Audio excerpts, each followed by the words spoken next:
With Tom Brokaw, author of the new book, The Fall of Richard Nixon. Tom, there's a lot of talk, there's sort of some spin being done by the people who are defending the president saying, well, it's too complicated to understand. Well, essentially, it is very simple, though, isn't it? You know, it is. He asked for something in exchange for something of value, which is a meeting in the White House or release of the funds. And he wanted investigation of his 2016 campaign, his opponents, and his 2020, a likely opponent, Joe Biden. That's the door through which the impeachment has walked, and behind the door has been everybody seems to be all evidence seems to be in support of that accusation.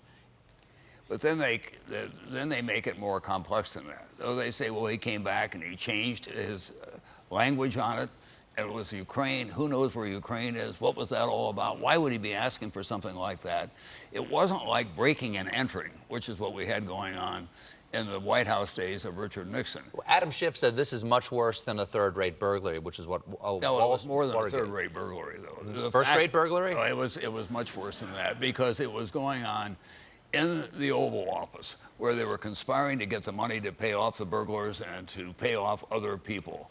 And it was the president's counsel who was doing that. He was on the tape, and it was his chief of staff doing that. And it was his domestic advisor who was involved in all of this. All of that was going on at that time. Well, one of the things that Trump has said, he's exerted sort of blanket executive privilege, keeping anybody from testifying, and also declaring sort of immunity from this investigation, that it's illegitimate. My understanding is that executive privilege, of course, was one of the themes of Richard Nixon's defense in the 70s.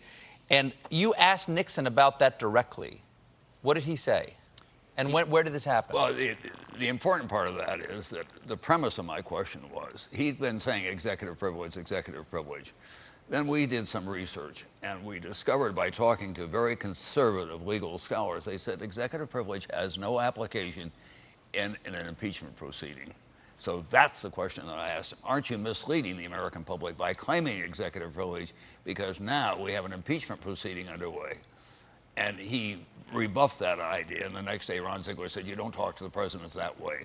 But it was a little insight into what was going to happen, and in fact did happen. Executive privilege is wiped out when there is a formal impeachment proceeding, and you then have to answer the questions that are asked of you, first in the impeachment proceeding. And I think people are still coming to grips with the idea that we have the impeachment proceeding first, then we have a trial. And the trial will be in the Senate.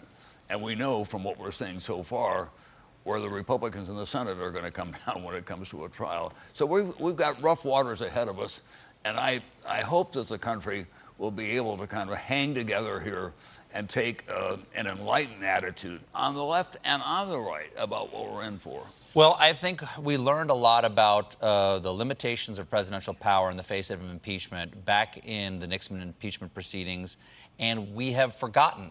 These lessons don't need to be relearned, they just have to be remembered. And thank you for writing this book to remind us of what they are. The Fall of Richard Nixon is available now. Tom Brokaw, everybody. We'll be right back.